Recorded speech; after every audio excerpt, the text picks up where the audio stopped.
L-Air Malta saret waħda mill-ewwel linji tal-ajru internazzjonali illi reġgħet bdiet topera minnu lejn Tripli.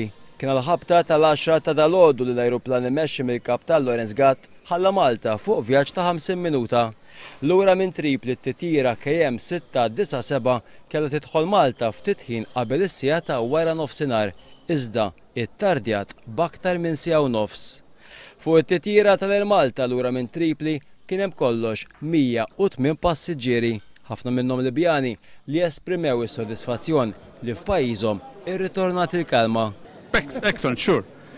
It's perfect and improving actually from day to another. I think that the Libyan market as well is promising because the infrastructure in Libya is very bad, and think that we are going to rebuild Libya. Libya, everything is okay there.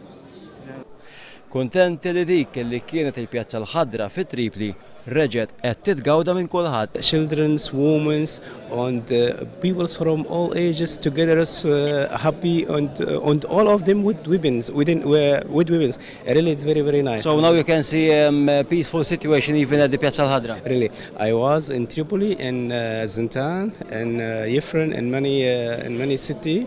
Really, very, very nice. From Tripoli until Yifren, about 130 kilometers. Oħra jfaħru l-Air Malta li kienet waħda minn tal-ewwel illi reġgħet bdiet topera minn Tripli. But very good flying. It's a great opportunity for us to come through Malta Airlines so we could contact two other European countries. Fuq it-titjira kien hemm l-ogħla uffiċjali tal-Air Malta illi kienu l-mistednin tal-awtoritajiet fl-ajruport ta' Tripli. F'kummenti lil One News, il-kap eżekuttiv tal-Air Malta Peter Davis meskludix il-qudiem l-Air Malta tibda terġa' topera lejn Tripli kuljum. Xi ħaġa li anke l-Libjani li jiġu Malta jidhru qed jaqblu magħha. Hopefully we'll have 7 days flight by Air Malta because I'm sure there will be more frequent people coming and going to Libya. L-Air Malta kienet strumentali fil-bidu tal-konflitt Libjan fi frar li għadda biex bħala parti mill-ghajnuna umanitarja iġġib lejn l-Ewropa mijiet ta' Maltin u barranin illi rridu jaħarbu mill-pajjiż.